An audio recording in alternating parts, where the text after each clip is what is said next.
کرنے سے پہلے ٹائم مینجمنٹ کے حوالے سے ہم نے ایک ورکشاپ شروع کرائی ہوئی ہے. اس کا تھوڑا سا میں آپ کو کچھ تعارف کروا دوں کہ اس کے کیا فائدے سامنے آئے. میں نے ایک مرتبہ کہیں بیان میں یہ بات ذکر کی تھی کہ ہم ایک ڈیجیٹل خانقاہ کھولیں گے. سنا ہوگا آپ لوگوں نے, ڈیجیٹل کہہ لیں یا ٹیکنیکل کہہ لیں. ہوگی وہ خانقاہ مگر ہوگی ذرا ٹیکنیکل قسم کی.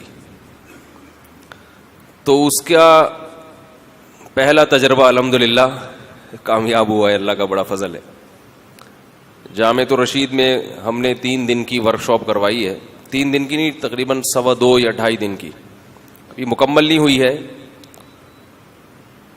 تھوڑی سی باقی ہے. میں 2 دن سے مسلسل اسی میں مصروف تھا, تو ابھی صرف بیان کے لیے آیا ہوں, پھر واپس جانا ہے. تھا رات کو 9:30 بجے سونا ہے اور صبح 4 بجے اٹھنا ہے. سمجھ رہے ہیں اچھے بچے کیسے کب سوتے ہیں رات کو؟ ویسے تو رات کو جب آپ 9 بجے سو رہے ہیں 10, 11, 12, 1, 2, 5 گھنٹے بہت ہیں. 5 گھنٹے رات سونے کے لیے بہت ہے. 2 بجے اٹھنا چاہیے. لیکن یہ بھی سلوک کی پہلی منزل ہے.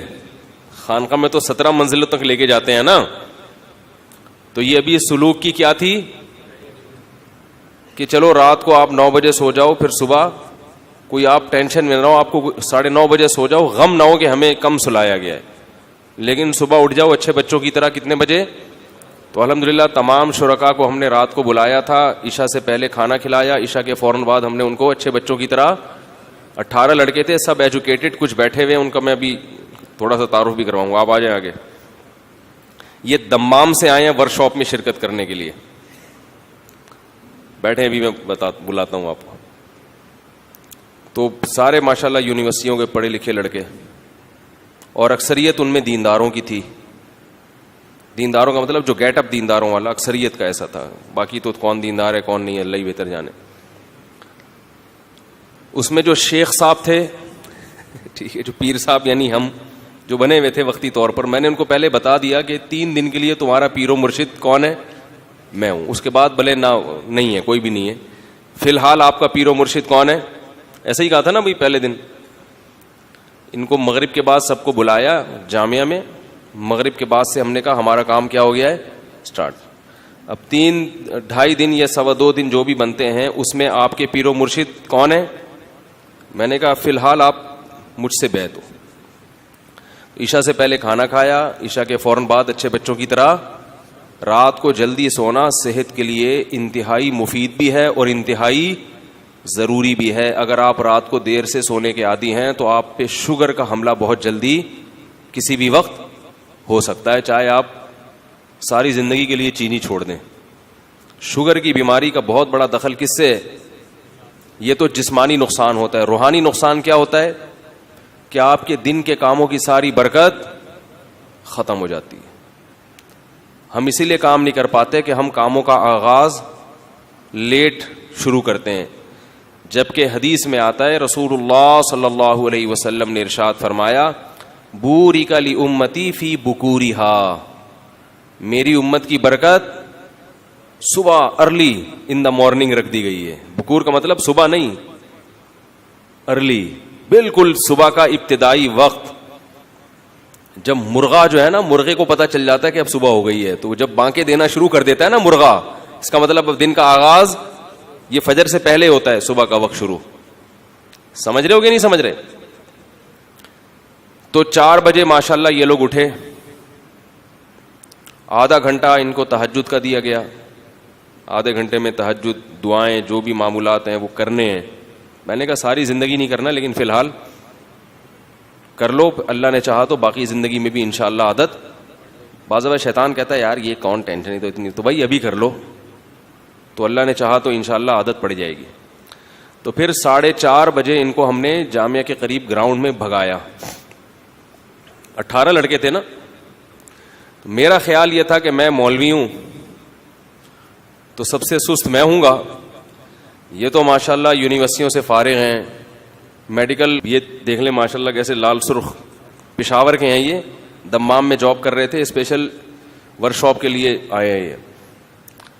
تو لیکن جب اندازہ ہوا تو پتہ یہ چلا کہ ہم لوگ بھاگنے میں, چپل چرا کے بھاگنے میں تو بہت تیز ہیں, کسی کی گھنٹی بجا کے بھاگنے میں تو, ویسے ہی مذاق کر رہا ہوں, ایسا نہیں ہے چپل وپل کوئی نہیں چراتا بھائی,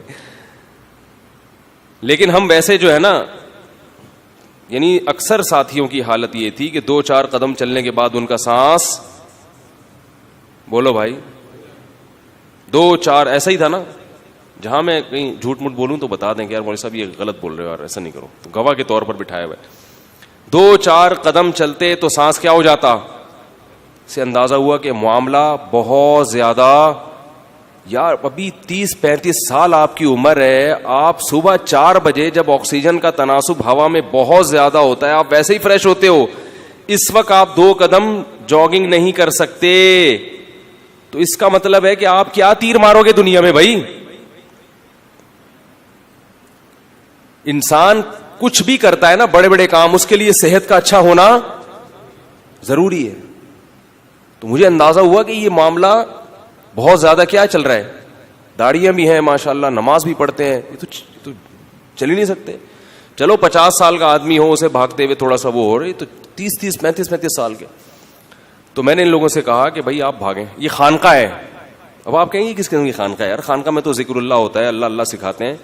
اللہ کے بندو, جیسے نماز روزہ ضروری ہے مسلمان کو من حیث القوم, دنیا میں دین کو غالب کرنے کے لیے, یا اللہ اس کے رسول نے جو ہمیں حقوق بتائے ہیں, جو اللہ اس کے رسول کے حقوق ہیں ان کو پورا کرنے کے لیے بھی تو کوئی جسم میں اسٹیمنا ہونا چاہیے کہ نہیں چاہیے.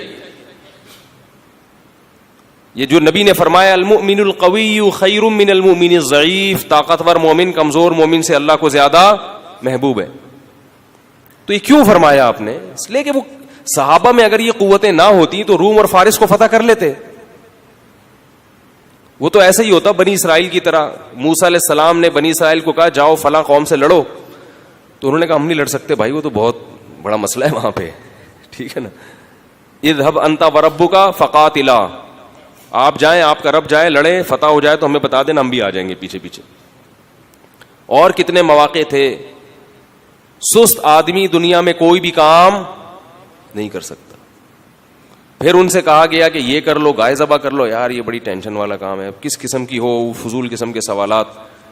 بنی اسرائیل کو جو بھی کہا جاتا, کوئی بھی آرڈر دیا جاتا, بنی اسرائیل پہلی دفعہ میں وہ کام نہیں کرتے تھے. کیوں؟ غلام تھے. حالانکہ پیغمبروں کی اولادیں تھیں. بنی اسرائیل کس کی اولاد تھی؟ یعقوب علیہ السلام کی اولاد کو بنی اسرائیل کہا جاتا ہے. پیغمبروں کی اولاد ہے, نہ اس سے گائے ذبح ہو رہی ہے, نہ کوئی اور شریعت کا حکم اس پر اس سے عمل ہو رہا ہے. کیوں؟ اس لیے کہ ایک طویل عرصہ تک فرعون کی غلامی میں اس نے زندگی گزاری, تو مینٹل اپروچ غلاموں والی ہو گئی. بس ہمیں بوٹ پالش کرنے پہ لگا دو, ہمیں کوئی مزدوری کا کام دے دو, کوئی تھوڑا سا یہ کر دو, وہ بس اس سے زیادہ نہیں, روٹی مل جائے, کھانا مل جائے, اور کچھ نہیں. تو ٹھیک ہے, دنیا کی محبت کی حد تک تو اتنا ہی ہے کہ روٹی مل جائے, لیکن اللہ نے اور بھی تو کام ہمارے ذمہ لگائے ہیں نا, بڑے بڑے کام, تو وہ نہیں کرتے تھے یہ. تو ان کو ہم نے, جو خانقاہ میں جو مریدین تھے نا, ان کو ہم نے صبح 4 بجے بھگایا. کچھ تو بھاگے, کچھ تھوڑا کم بھاگے, کچھ تھوڑا سا بھاگے, کچھ تھوڑا سا سیکھ گئے کہ یہ بھی کوئی دنیا میں کام ہے, ایسا بھی ہمیں کرنا چاہیے. پھر آج دوبارہ بھگایا. اب ورک شاپ تو ختم ہو گئی ہے. ورک شاپ جو تھی نا مغرب میں, ہم نے سارا جو ان کا تھیوریز تھی وہ پڑھا کے ختم کر دی, پریکٹس وغیرہ کروا کے, لیکن ان کو جامعہ میں روک لیا ہے. روکا اس لیے کہ اگرچہ آپ کی چھٹی ہے, مگر آپ آج دوبارہ عشاء سے پہلے کھانا کھائیں گے, عشاء کے بعد آپ فوراً سو جائیں گے, صبح 4 بجے اٹھ کے دوبارہ کیا کریں گے. اب میں بھی وہیں جاؤں گا, میں بھی صبح 4 بجے میں وہاں پہنچوں گا. شیخ صاحب نہیں ہو تو پھر فائدہ کیا ہے, پیر صاحب سو رہے ہیں خراٹے لے کے, مریدین کیا کر رہے ہیں, بھاگ رہے ہیں, کہیں ہمیں مروا رہا ہے. اور میں ایسا شیخ ہوں جو اپنی اصلاح کے لیے یہ کام کر رہا ہوں. ان کو پہلے میں نے بتا دیا کہ میں بھی 17ویں منزل پر نہیں ہوں, میں بھی پہلی منزل پر ہی ہوں. تو مقصد یہ ہے کہ ہم بھی سیکھ لیں گے, اس بہانے آپ کو بھی سکھا دیں گے تو ہم بھی سیکھ لیں گے. تو پہلے ہم نے بتا دیا کہ ہم زیادہ فنٹر گیری کی ضرورت نہیں ہے, ٹھیک ہے, ہم بھی آپ جیسے ہی ہیں. آپ جیسے ہی نالائق ہیں, سب پیر مرید سب ایک جیسے ہیں اس میں. ایسا جب ڈیجیٹل خانقاہ ہے تو پھر اس کے اصول بھی نرالے ہیں نا. عام خانقاہ میں اصول یہ کہ پیر پہنچے ہوئے ہوتے ہیں, مرید وہاں تک پہنچنے کی کوشش کر رہے ہوتے ہیں. ہماری خانقاہ کا اصول ہے کہ پیر بھی نہیں پہنچا ہوا, مرید بھی نہیں پہنچے ہوئے, سب مل کے ایک ہدف تک پہنچنے کی کوشش کر رہے ہیں. ہم نے کہا بھائی ہماری بھی زندگی بھی بکھری ہوئی ہے, تو ہم بھی چاہتے ہیں کہ اس میں کوئی انتظام آ جائے. تو تکرار کے طور پر ہم نے یہ ورک شاپ کروائی ہے کہ ہم بھی انسان بن جائیں, آپ بھی انسان بن جاؤ. تو نہیں بنے تو پھر دوبارہ کوشش کریں گے, پھر کوشش کریں گے. تو کوئی کسی کو جانچنے کی کوشش نہ کرے کون کتنے پانی میں ہے. تبلیغ میں نکلتے ہیں نا بھائی سب سیکھنے والے ہیں. تو تہجد بھی ہو گئی, صبح کیا ہو گیا ان کا, ورزش بھی ہو گئی, ٹھیک ٹھاک پسینہ نکالا الحمدللہ. اس کے بعد 2-4 ان کو یوگا کی ورزشیں بتائیں جو دماغ کو فریش کرنے کے لیے ضروری ہیں, زیادہ نہیں, 2-4. اس سے دماغ فریش رہتا ہے, تھوڑا سا جسم فٹ فاٹ رہتا ہے. اور پھر ان کا نہائے دھوئے صاف ستھرے کپڑے پہن کے فجر کی نماز پڑھنے گئے. خدا کی قسم اتنا مزہ آیا کہ مزہ آیا نہیں آیا انہیں سے.